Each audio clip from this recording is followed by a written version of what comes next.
Le damos la bienvenida al licenciado Ulises Rodríguez. Él es diputado por el Partido Revolucionario Moderno por Santiago y presidente de la Comisión de Industria y Comercio. ¿Qué tal? ¿Cómo le va? ¿Cómo está usted? Bien, bien. Muy buenos días. Y sobre todo contento de estar aquí en este prestigioso programa. Gracias. Diputado, bienvenido a Síntesis. Y vemos que en la prensa que hoy, al producirse en la Cámara de Diputados la solicitud de una nueva prórroga de 30 días para la aprobación de la ley de partidos, se habla inclusive de que si vence la legislatura, venza antes de eso, pero vemos con preocupación el que se abre la posibilidad de que no se pase la ley de partidos. Y quiero recordar que la Junta Central Electoral fue clara diciendo que si no se aprobaba en esta legislatura ya no era posible montar el evento del 2020 con las condiciones de una ley de partido aprobada fuera de esta fecha. Su opinión y cómo usted ve lo que está pasando, cuál es el ambiente interno de la Cámara de Diputados, ¿por qué se pide esta prórroga? Sí, la verdad es que lo primero que tenemos que decir que esta es una ley muy importante. Lo hablamos en el día a día, pero se nos olvida que tenemos años hablando de los partidos políticos, la debilidad de los partidos políticos a lo interno, los problemas que tienen, pero los partidos políticos son un instrumento fundamental para la democracia, es el soporte de la democracia que tenemos hoy. No conocemos elecciones o candidatos que no lleguen a través de un movimiento o de un partido político. Entonces, tenemos que fortalecerlo, y es lamentable que estemos hoy nosotros todavía conociendo este proyecto de ley después de 17, 18 años que se ha estado discutiendo este tema, y que caiga en una especie de limbo hoy, aunque ayer el trato que se le dio fue de que se le da un plazo de 30 días, bueno, puede que eso caiga en otra legislatura, o caería, porque el 25 de este mes se cierra esta legislatura, termina. Entonces tendría que ser una extensión de la misma, convocar de nuevo, o también podría ser que se quede para la legislatura que se inicie en agosto 16. Termina la legislatura y termina el periodo también del presidente. Y también con un nuevo presidente. Ahora bien, con esto de la ley de partidos políticos, yo le digo a usted una cosa, el problema lo tiene la bancada del PLD o el PLD, porque yo no quiero cargar el dado solo a los diputados del PLD. Ellos tienen una responsabilidad, ellos deben de manifestarse, y los senadores, pero es una decisión política que ha tomado ese partido, donde el PRM fija una posición como partido. El PRM fijó su posición, decidió buscarle la vuelta a esto. Pero no hay un acuerdo ahí ya, que hoy no lo veía medio consensuado con un sector del PLD, y decía, bueno, ahí están los votos, vamos a tener ley de partido. No, sobre eso se ha especulado, porque el PRM, buscando salida, en un momento dado aparentaba que estaba coincidiendo con un sector, pero no es con un sector específico. El PRM tiene una propuesta. Pero ha sido más flexible. Ha sido flexible, y recuérdense que el senador de María Trinidad Sánchez, Victoria Yep, dijo recientemente que el PRM, con la decisión que había tomado de hacer una propuesta buscando una salida, le había lanzado una bomba incendiaria al PLD. O sea, él quiso decir, se le tira una papa caliente en la mano, el balón se le pone en mano del PLD, y es allí donde no hay acuerdo. ¿Por qué no hay acuerdo? Porque las dos corrientes enfrentadas en el PLD, la del presidente Medina y Leonel Fernández, en su afán del control de ese partido, de esa fuerza política, pues no se ponen de acuerdo, porque repito, el PRM resolvió su problema y le hace una propuesta, porque nos pusimos de acuerdo, nuestros organismos, los líderes nuestros, y los organismos se expresaron, y tenemos una posición que es una salida en aras de buscar, como decíamos, ¿verdad?, como decía Santiago, con el tema de lo que decía el presidente de la Junta, de que si no la aprobamos en un plazo razonable, sería inaplicable la ley, aún teniéndola aprobada, y eso estamos conscientes. Así es que el balón está en la cancha del PLD. Si se ponen de acuerdo en el PLD, podríamos tener ley de partido político todavía. Lo que yo no veo el panorama muy claro, porque aunque en el ánimo de los legisladores está aprobar de manera favorable este proyecto de ley, convertirlo en ley. No veo la voluntad política de ese partido. Diputado, ¿y usted cree que que es suficiente una ley de partido en el país? Partiendo de la actitud que tienen los políticos. Por ejemplo, tenemos una decisión tomada por el Pleno de la Junta Central Electoral que no es respetada, aún estando esa decisión contenida en un proyecto de ley futuro que pudiera ser un marco para ir organizando, y no, los políticos no respetan. ¿Significa que nosotros estaríamos frente a un preámbulo de incumplimiento a esa nueva ley electoral? De que lo que se necesita en la República Dominicana es un cambio en términos mentales, de ética política, de tener un mayor compromiso con el país, no de una normativa que obligue y que no tenga ninguna sanciones, por ejemplo. Correcto, muy bien. O sea, en la pregunta que haces tú mismo respondes en parte, ¿verdad? Porque dices muchas verdades, pero la ley ayuda mucho. Y además de eso, no estamos hablando solo de la ley de partidos políticos y agrupaciones, movimientos, sino que hablamos de que con ello también tendríamos que conocer y aprobar la ley de garantías electorales. Entonces, hay problemas con los partidos políticos, es una realidad, pero yo veo mucha gente que habla de eso. En mi caso particular, he tenido que participar en muchos procesos internos durante varias campañas, y una de las experiencias mayores que tengo es en eso, en lo interno. Yo sí creo, diferente a otros que dicen que la Junta, hay algo que se está discutiendo en la ley, el tema de la Junta y si debe organizarle o no, ¿verdad? Algunos dicen que no, que ya hay un acuerdo de los líderes de los partidos y que la Junta debe de organizarle a los partidos políticos las convenciones para elegir sus candidatos.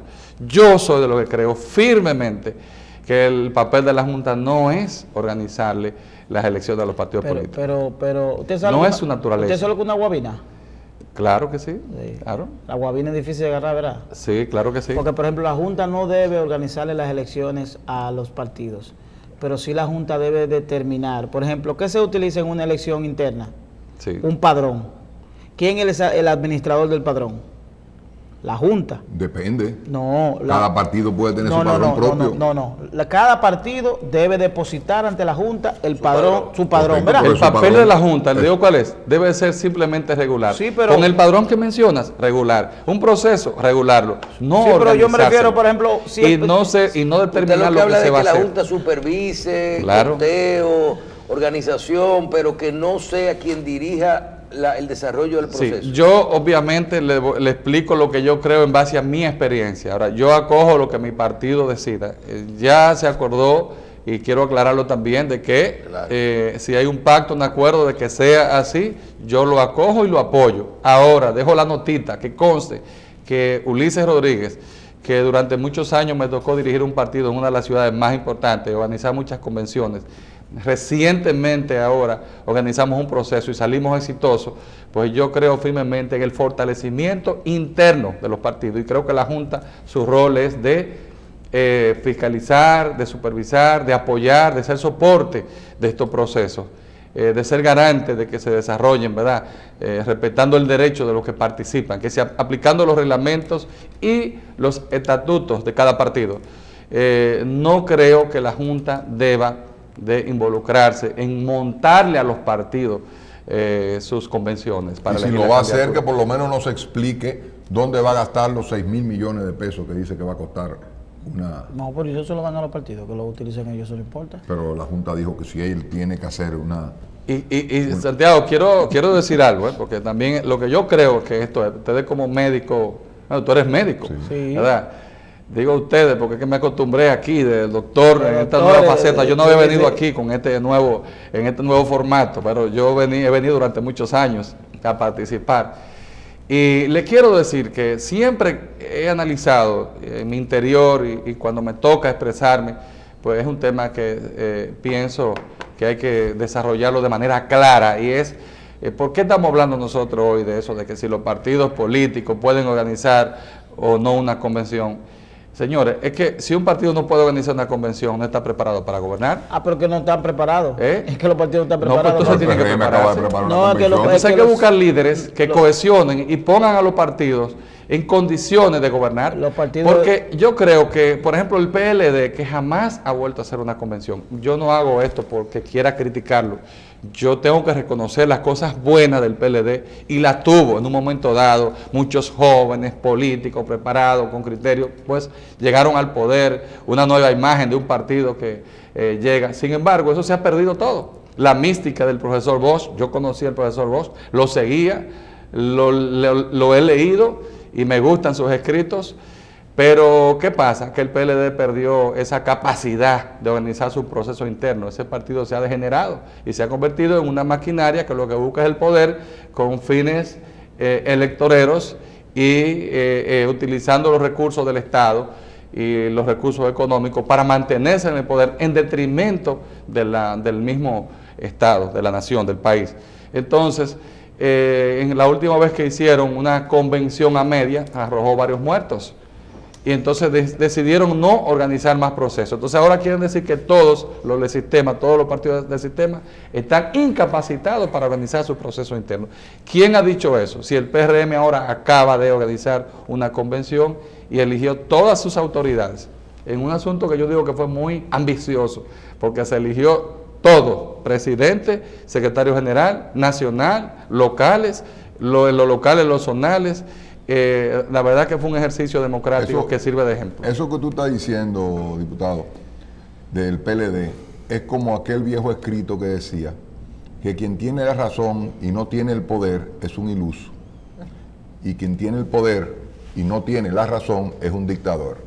Entonces parece que el PLD cambió su página y salió de ser un iluso, como tenían una ilusión de llegar al gobierno, llegaron y se han convertido en que porque tengo el poder no me interesa tener la razón, y no hacen una convención. Así es. Que es lo que se hizo dentro del PRM para ser más democrático. Y fue ahora, hace poco, ¿sí? Y todos lo vimos. Entonces, ¿por qué no? Pero bien, vamos a decir que nos ponemos de acuerdo y en aras de que tengamos una ley de partido político importante, necesaria para preservar, para fortalecer y preservar el sistema político partidario. En un momento, señor, donde estamos hablando de que nos estamos jugando con la verdad. Y lo que costó fue como 50 millones de pesos, no 50. Alrededor de eso, por ahí. Diputado, más o menos. Tenemos 2 años ya hablando de ley de partido político. No, 17. Bueno, no, yo digo de una forma insistente, que nos levantamos. Retomando el tema.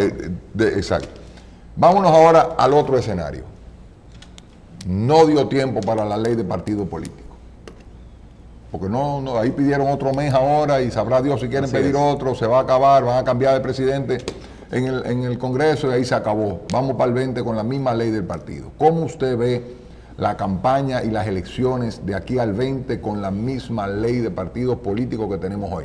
Porque todos hasta ahora hemos hecho una ilusión de que va a cambiar, va a ser más honesto, va a ser decidido por todo, pero no pasó la ley. Sí, yo creo que ya estamos, o sea, en un tiempo límite.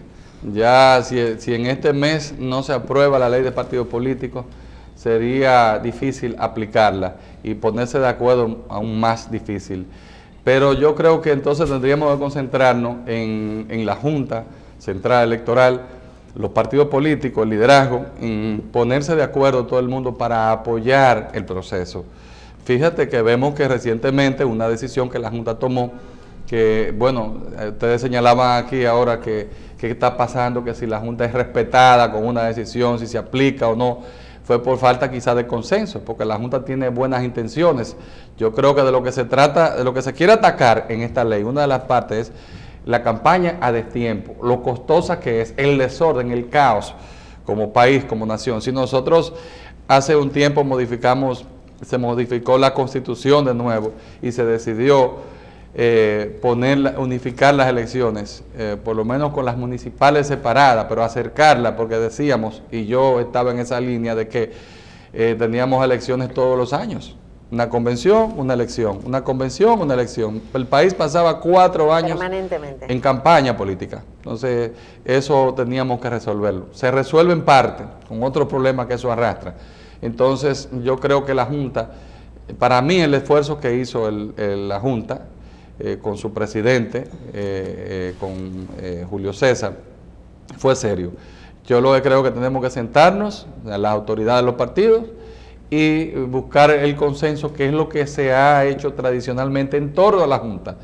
Porque, repito, cuando a mí me abordaron al otro día de escoger esta Junta, llegando al Congreso Nacional, yo recuerdo lo que yo le dije, que pensábamos de ello. Yo no había escuchado a mi partido todavía expresarse y dije que por lo menos con esta Junta se avanzaba, porque de un cuadro político que tenía un miembro del Comité Central, del PLD o del Comité Político en licencia, parcializado totalmente, independientemente de que sea una persona buena o no, de que seamos amigos o no, de que haya un trato afable con él o no. Estamos hablando de un cuadro político, una persona interesada que obedecía ahí en la Junta a las líneas de su partido, y pasamos a una persona como Julio César, con otros jueces que están ahí, o miembros, porque no son jueces. Ya el tribunal está el Tribunal Superior Electoral, que es donde están los jueces. Bueno, pues con otros miembros, algunos muy buenos, otros comprometidos políticamente, pero avanzamos. Con esta Junta avanzamos. Mire, y si se diera el escenario, ahora que el PRM fija una posición, vamos a decir, flexibiliza un poco, buscando mayor consenso y la aprobación de la ley. Y si se diera ahora un escenario que uno lo ve y es que, ok, vamos todos los partidos a aprobarla, a someter la ley y a aprobarla, pero que todos mantengan una posición distinta, porque sabemos que es una ley que necesita 2/3 partes, ¿verdad? Sí, es una ley especial. Es una ley especial. Va el grupo de Danilo Medina con su posición, el grupo del PRM con su posición, el grupo de Leonel con su posición, y que las 3 posiciones, ninguna lleguen a las 2/3 partes. Entonces, los partidos políticos pueden levantar la mano y decir, bueno, nosotros fuimos a aprobar la ley de partido, pero no llegamos a un acuerdo. O sea, en la votación no llegamos, se somete lo que vaya a pasar, y fue que no pasó. Eso podría ocurrir aquí, decir, no fue que no, ahora por fin, en 20 años, sí, lo que pasa es que no se logró la mayoría calificada para esto. Bueno, ahí mismito sé que nos quedamos sin ley, pero nadie tiene la culpa. Lo que tú describes fue lo que pasó el día que estábamos en la asamblea. Y luego ocurre pero hubo que más adelante retirarse y quedarse afuera. Pero insisto, en lo que tú señalas te das cuenta de que el PRM mantiene una posición. Resolvimos un problema interno. No es que se piense, no es que todo el mundo está pensando igual en el PRM. Hay diferentes líderes con posiciones encontradas, pero lo discutimos a lo interno y nos pusimos de acuerdo, y nuestro organismo calificado tomó una decisión. Usted está diciendo que esa posición de aceptar, flexibilizar, de que sean cerradas a que sea como los partidos lo decidan, es una posición que primero tuvo que resolver un problema interno entre la facción de Hipólito Mejía y la de Luis Abinader. Claro que sí, pero no solo eso, hay varios aspectos. Recuérdense que la ley de partidos políticos toca el tema del padrón, la modalidad de elección, el tiempo de las campañas, las finanzas, que a veces nosotros nos quedamos solo con el tema del padrón. Es una ley muy importante, y lo que trae es orden y organización y disciplina y respeto a la misma, a los procesos. Entonces llevó a que se resolvieran problemas internos, claro, pero esa es la democracia. Yo lo que le quiero decir a ustedes es que el PRM es un partido que está funcionando. El PRM tiene un liderazgo que se reúne. Hay un liderazgo emergente. Las crisis siempre sirven para algo. Yo me lamenté muchísimo cuando ocurrió el desprendimiento y la ruptura con el PRD. Me costó trabajo hacer una carta pública de renuncia, a ser miembro de una comisión política, a ser vicepresidente, a ser presidente de Santiago. Le estoy diciendo un poquito de historia, porque en esa calidad vine aquí anteriormente. Y reflexioné profundamente a muchísimas cosas que no, por asunto de tiempo y que no vienen al caso, de esas cosas que uno tiene que verse en la vida pública. No, y hay un cambio, hay una decisión. Y renunciar, pero en mis profundos análisis, que estamos en tiempo ahora de guerra, ¿verdad?, y de acciones, veo que una de las cosas buenas que tenemos nosotros, y se lo puedo decir a mi partido, como hablábamos ahora de imagen, es que el PRM es un partido nuevo. De verdad que es un partido no ha gobernado. Sin vicios. Y con sangre nueva, sin vicios, correcto. Y que tenemos la oportunidad, como la hemos tenido, de comenzar de cero. ¿Por qué digo esto? Porque en el PRD, cuando estábamos antes con ese liderazgo, yo lo decía en algunos programas, para reunir el liderazgo, entiéndase en aquel momento a Hipólito, con Fello, o con Atuey, o incluso a al doctor Peña Gómez con Jacobo. Tenía que venir quizás Felipe González o venir de Venezuela, algún amigo aliado. O aquí, Monseñor Agripino Núñez Collado, un mediador. Y ustedes saben cómo se reúnen Luis Abinader y Hipólito Mejía, ahora mismo, con una llamada que se hacen ellos mismos. Entonces, eso es avance. Por eso es que yo estoy hablándole a ustedes de esta manera, porque hemos avanzado. Y ustedes saben cómo se hacen las cosas en la dirección ejecutiva. Se reúnen también, se busca un consenso en los temas álgidos, controversiales, y se someten, y aunque la mayoría se impone, previo a eso, hay un trabajo hecho, para que no se vea que un grupo mayoritario aplasta al otro. Así funciona el PRM. Mire, y ahora... Aparte, perdóneme, de la nueva imagen, de una nueva dirección, de Paliza, presidente, de Carolina, secretaria general. No, o sea, y una nueva imagen a nivel provincial, y un liderazgo municipal. emergente, correcto, también provincial, regional, de todo el país, que ha surgido fruto de una convención reciente que se organizó. Eso es orden, eso es organización, eso es disciplina, eso es un partido, una institución que está preparada para gobernar. Y ahora que vence la legislatura, sabemos que según el PLD anunció, van a poner un diputado, un presidente diferente en cada... Eso es un disparate. Bien, los 4 años. Yo quiero que ustedes sepan que los pasillos ahora, eso la gente no se calla en los diputados, es una primicia que lo de ustedes. Ese es el día a día, en el desayuno, en la comida, el disparate del PLD, que eso es del daño que se le hace a esta democracia. Y perdóname que ni siquiera te dejé hacer la pregunta, porque reacciono, porque yo lo dije desde el principio y ahora algunos se dan cuenta. Un presidente asume y dura 3 meses para asumir. Dura 3 meses ejecutando y los últimos 3 o 4 meses entregando. No hay continuidad. Pero diputado, háblenos de dos cosas. ¿Qué invento? Háblenos de dos cosas, porque usted tiene que darnos esa primicia. La radiografía. Una es que esas conversaciones que usted escucha entre diputados, que se rumora, porque se habla inclusive de esta negociación de mantener a Maldonado, en el caso de una negociación hasta de la ley de partido, inclusive eso. Pero también háblenos de otras cosas. Por ejemplo, a nosotros nos llega algunas informaciones de las vocerías de los partidos que también ahora se cambian con la legislatura. ¿Qué ustedes van a hacer en ese sentido? Sí, ahora quizás por la ley de partido político y otros problemas no se ha hablado de las vocerías, pero ya estamos trabajando con eso. En mi caso particular, yo estoy aspirando a vocero, y realmente cuento con el apoyo de una gran cantidad de legisladores. Lo que sucede es que también estamos tratando de que todo se haga por la vía del consenso. Pero Pacheco tiene ya 2 años, ¿verdad? Sí, Pacheco, que ha sido un gran vocero, presidente de la Cámara. No es uno, también, es 2, ¿verdad? Ya tiene 2 años en esta parte y creo que también sería bueno, es sano que nosotros pues trabajemos con esa... ¿Usted va a aspirar a la vocería de su partido? Sí, sí, claro que sí. ¿Y está dispuesto Pacheco a ceder? Pacheco es un hermano, un amigo, y yo sé que nosotros nos ponemos de acuerdo. Creo que él mismo entiende, ¿verdad?, que es un líder político de bancada, tiene un gran liderazgo, pero que también hay que ir dándole paso a los nuevos liderazgos. Pero en esas conversaciones que dice Michel, que usted dijo que tienen allá, ¿no se habla de cuál es la presidencia, si se queda, si cambia? No, la presidencia, en mi opinión...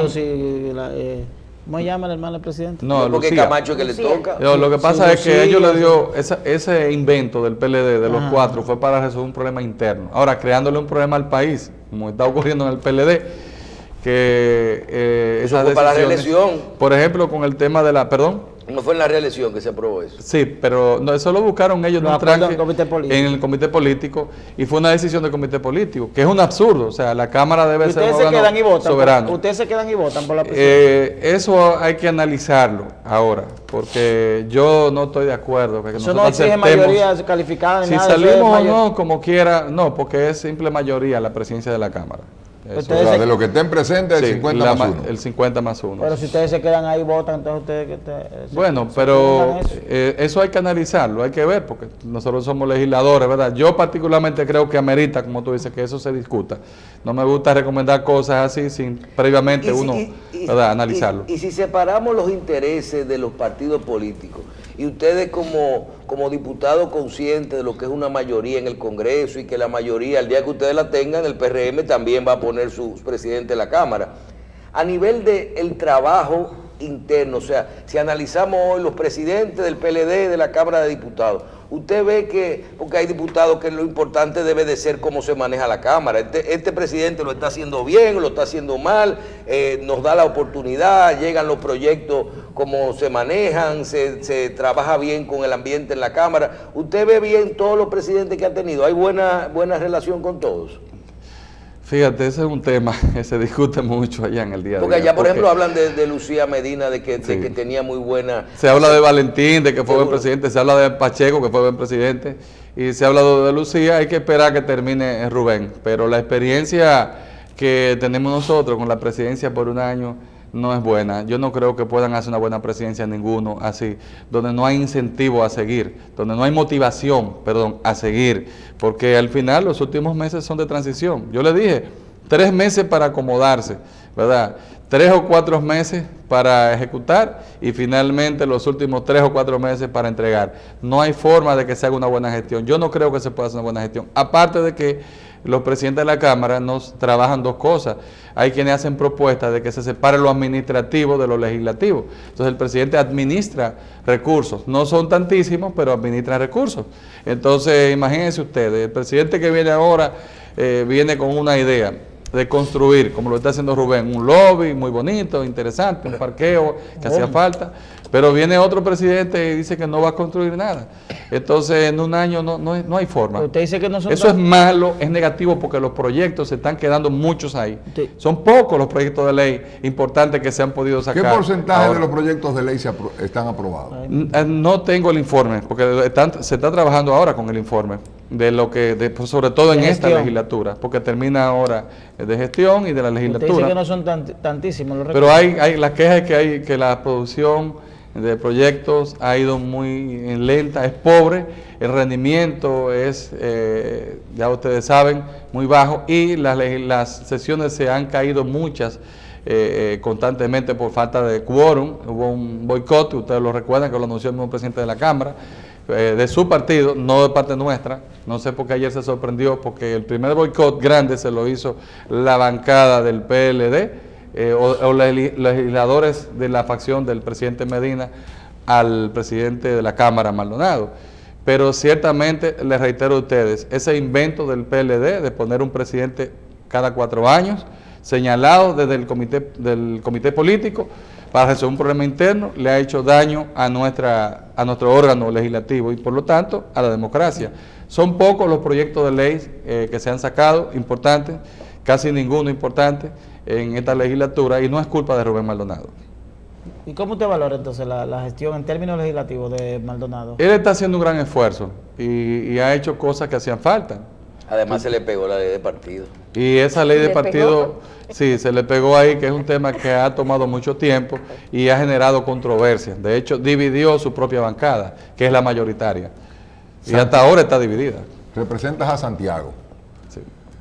¿Qué proyectos de ley necesita Santiago que se le apruebe? ¿Qué necesita Santiago que se le haga? Porque los santiagueros siempre se han quejado de que todo se quede en la capital. Sí, y es que se concentra todo, pero no solamente Santiago. Las inversiones, el gobierno, a veces por las prioridades que tiene, sobre todo en época de campaña, vemos que cuando los presupuestos se inclinan, se van hacia las grandes obras y donde puedan sacar ubicaciones para financiar las campañas.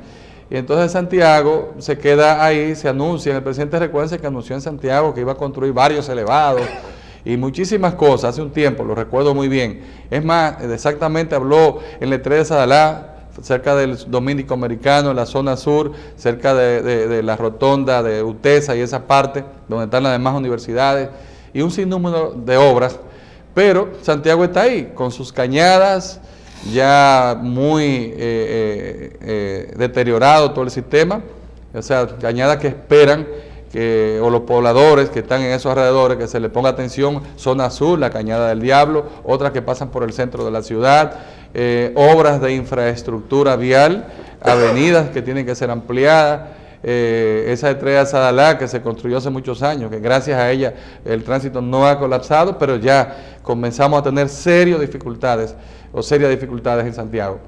Santiago amerita que se le invierta en función de lo que aporta. Santiago genera de la economía alrededor de un 15% del Producto Interno Bruto, un 15, hay quienes hablan de algo más, alrededor de un 15 del PIB. Santiago aporta el presupuesto en las recaudaciones de un 18, quizá un 19% de las recaudaciones, y recibe muy poco, donde tú no puedes señalar una obra importante de cierta magnitud que se haya construido en los últimos años en Santiago. Entonces, ¿qué es lo que estamos pidiendo nosotros? Que a Santiago se le devuelva en función de lo que aporta. Tenemos un plan estratégico de la ciudad, tenemos una asociación para el desarrollo. Nosotros lo que tenemos que hacer es sentarnos con estas instituciones y otras asociaciones importantes y priorizar las inversiones desde el Estado que necesita la ciudad. Igual que seguir fortaleciendo el sistema de zona franca, que nos ha funcionado muy bien, en un momento dado se tambaleó, casi colapsa, 2006, 2007, por ahí, 2008, pero se ha ido recuperando poco a poco, ya con otras modalidades, no con el mismo sistema que teníamos, pero esa industria pujante, generadora de empleo, hay que preservarla y hay que seguir trabajando en otras áreas de la industria donde Santiago hace significativo aporte, como es el sector del tabaco, el cigarro, donde fuimos declarada capital mundial del cigarro hace unos años, y desde ahí pues nos hemos convertido en la principal plaza en la fabricación de cigarros. ¿Va Ulises para senador? Y también tenemos cerquitita ahí, porque no me gusta hablar solo de Santiago. Hay que tomar una decisión importante, y es el tema de Manzanillo y lo que es este importante puerto que necesitamos, con un calado natural que tiene, donde hace falta que el gobierno ya se deje de estar con esos mareos, como dicen popularmente, amagando y no dando, y que se tome una decisión y se termine de equipar, de preparar, de reconstruir y ampliar el puerto de Manzanillo, porque nos conecta con el mundo entero y sería una importante pues decisión para que se desarrolle el comercio y todas estas industrias tengan la facilidad de bajar costos de costo de producción, o más bien costo de transporte, para desarrollar la región. Con respecto a las aspiraciones venideras, estamos esperando todavía, pero claro que vamos a tomar una decisión y en su momento lo vamos a anunciar. Algunos me proponen que vaya como senador por Santiago, y hay otros que quieren que vaya como alcalde.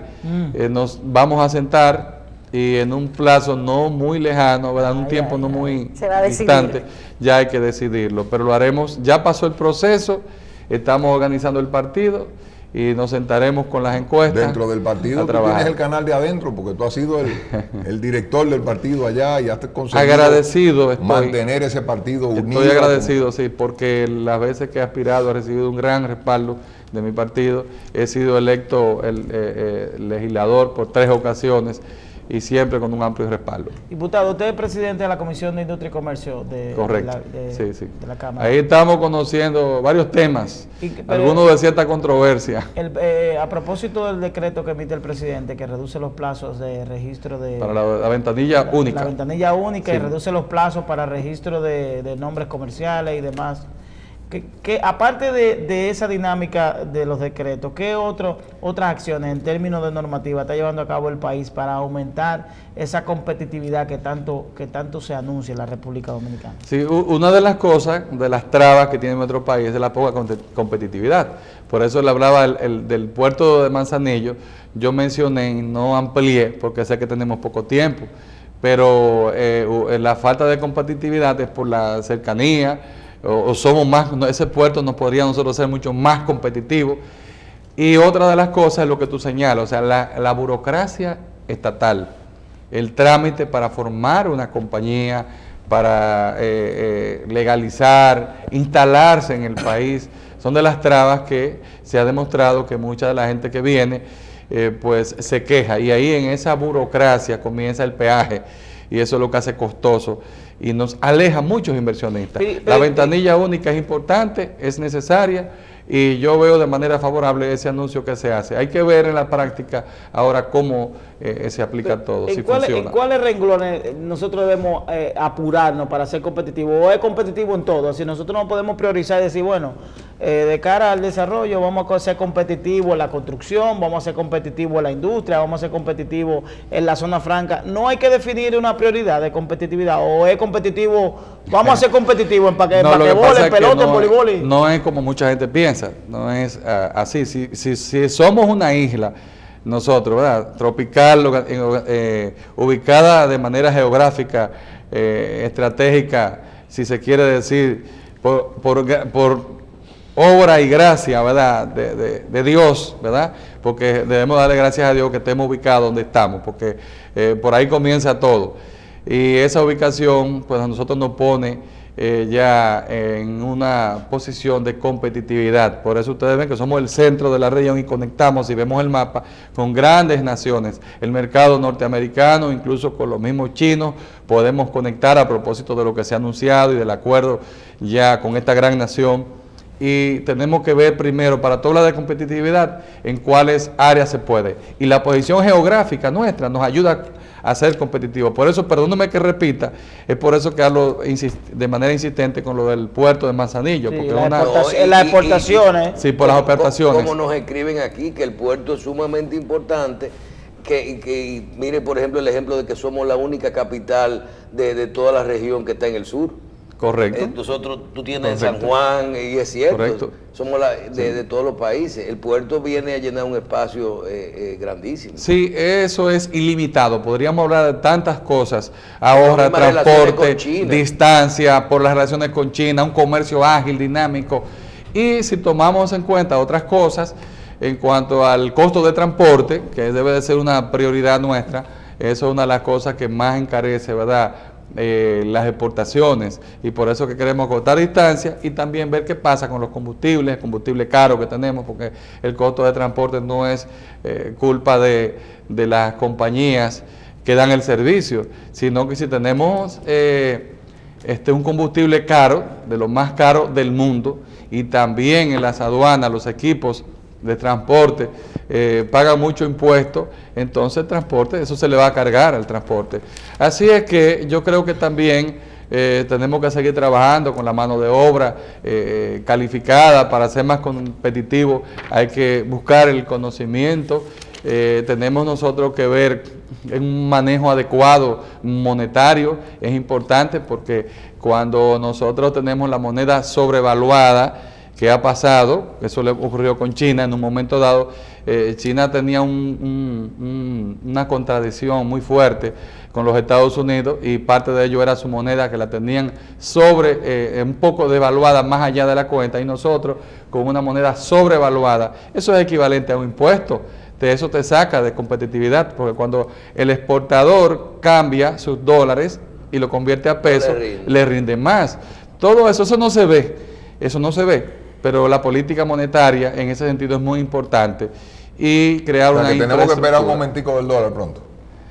No, yo digo es que se monitoree constantemente, ¿verdad? Yo no quisiera referirme a eso porque es muy arriesgado, es un tema muy delicado. Hay que ver qué están haciendo los otros con sus monedas para ser competitivos. Los que están compitiendo con nosotros. Por ejemplo, China con Estados Unidos tenía su moneda un poquito más devaluada porque lo podía administrar. La fortaleza de ellos económica le permitía hacerlo.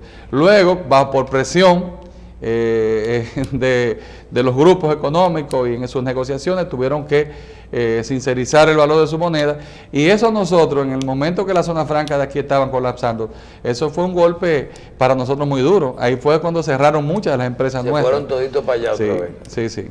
Así es que el salario era la mitad en dólares. Sí, y yo estaba en una mesa recientemente hablando del tema de las razones y por qué, dónde podemos ser más competitivos con la gente de la IRD, que quiero reconocer que ellos pues están haciendo un gran trabajo toda la semana, están atentos a los temas, nos llaman. También el grupo del CONET, con quienes tuvimos la semana pasada un recorrido, queremos felicitarlos a ellos. Ese grupo, pues, estuvimos en un grupo de una de las empresas, perdónenme que lo mencione, pero con Pedro Brache y con ese grupo, ese equipo, Julio, viendo las instalaciones que tienen. También con Franklin, de ahí ese mismo día fuimos el viernes a ver a las instalaciones de ese grupo, Franklin León. Sí. Y la verdad es que ellos están atentos, Circe siempre nos llama y otros más con los temas que se están discutiendo, como ahora viene lo de comercio ilícito, que no ha llegado a la comisión nuestra el tema de comercio ilícito, pero ya estamos pendientes de que en los próximos días llegue. Sí, con el objetivo de actualizar, para que ustedes sepan, a propósito de los temas que está discutiendo la comisión que yo presido, tenemos el tema de las cooperativas y la nueva ley, con el problema que se ha generado entre declaraciones del Banco Central, del gobernador. ¿Qué le van a hacer? ¿Un organismo especial que las regularice? Sí, se está planteado crear una superintendencia de cooperativas, separando ya, dejando un poco el viejo IDECOP. Superintendencia de cooperativas. O sea, que lo que quiere el Banco Central no se va a dar, que la misma superintendencia de banco lo regule, sino que se le cree un organismo especial para la cooperativa. Sí, dentro del mismo IDECOP es una transformación, ¿verdad? Es un cambio que se va a hacer. Es cambiarle el nombre IDECOP. Sí, y ahí se hacen los ajustes, porque lo bueno de esto es que dentro del IDECOP hay conciencia de esto y están colaborando. O sea, no es una imposición, todo se ha discutido y sé que hasta el mismo presidente de la República ha dado instrucciones de que se reúnan todas las partes y que busquen una salida salomónica, y el primer paso se dio. Ya se iban a depositar 2 proyectos de ley diferentes y lo que se está haciendo es uno que está depositado por el diputado Julito Furcal, es justamente trabajar con ese y en torno a ese proyecto que está en la comisión y estamos pendientes ya a rendir informe, pues se está discutiendo. Eso abarcaría ahí en el también, Congreso deben de haber pocas personas que sepan más que Julito Furcal de no, como nadie. Julito es, yo entiendo que en eso es la persona que mejor maneja el tema de va a las ser el primer cooperativas. superintendente de cooperativas. ¿Cómo? Bueno, la verdad es que sería un gran superintendente, ¿verdad? Pues conoce muy bien eso. Uno aprende. Yo me di cuenta de que cuando hablamos de las cooperativas y de los bancos, creemos que porque manejan dinero es lo mismo. Sin embargo, cuando vemos la naturaleza de las cooperativas, entendemos que son diferentes. Su naturaleza es diferente. Entonces, y cómo se manejan. Eso es otra parte que debo decirle, que la ley no solamente va a crear, es ambiciosa la ley, por eso se está trabajando en un consenso que ha llevado muchas horas. Hoy están reunidos, pues creo que es la última reunión para ver si ya se termina de poner de acuerdo, porque los fondos de esta superintendencia que se va a crear en esta nueva ley de cooperativas salen de la misma cooperativas. El tema estaba si se sacan de los excedentes o de dónde se sacan, y la propuesta de ellos es que sea de los excedentes, para que no toque a los socios, porque la cooperativa tiene socios. Sí. Entonces, esa es la diferencia con los bancos. Los excedentes tocan a los socios, porque los excedentes son de los socios. Sí, pero, no le toca el depósito, el aporte, lo que le puede tocar es una proporción del beneficio que le pueda dejar. Así que la ley también se motiva, porque tienen ustedes que saber que el organismo regulador, que es el IDECOP, que aunque se está haciendo un gran esfuerzo, está quedando un poquito detrás del regulado, que son las cooperativas. Así que es una ley muy importante, el sector la está esperando, el país, y sobre todo por el impacto que tienen las cooperativas en la economía popular. Se nos quedó el tema de la interpelación del jefe de la policía de ayer, que no. Ay, dijeron que ese no. tema incidentó ayer la sesión. Casi se cae, sí, se cayó. El chimoteo de adentro. Se cayó la sesión. En ese momento el presidente tuvo que pedir 30 minutos, porque cuando intentó sesionar, pues no había quórum. Estaba la temperatura como muy alta. Estaba altísima. Tenían que bajar la temperatura del aire. Sí, subió bastante, y vi que ahí las contradicciones fueron tan fuertes que gente que no acostumbraba a tener esos encontronazos, pues ahí los ánimos estaban caldeados. Bien. Pero se resolvió después finalmente. Se resolvió no interpelando. Sí. Bueno, se resolvió el problema del incidente en la sesión. Sí. Pero yo creo que es una función del Congreso, que es la labor de fiscalización, que está muy débil y se ha demostrado porque hay un rechazo de los mismos legisladores a ejercer esta función, y del gobierno también, del Ejecutivo, a que se fiscalicen los funcionarios. Pues sí, le damos las gracias al licenciado Ulises Rodríguez, él es diputado por el Partido Revolucionario Moderno, por Santiago y también es presidente de la Comisión de Industria y Comercio. Muchísimas gracias por haber estado con nosotros, diputado. Gracias a ustedes. Hasta prontito. Y a ustedes les digo, hacemos una pausa para comenzar inmediatamente después de ella con Síntesis 2.0.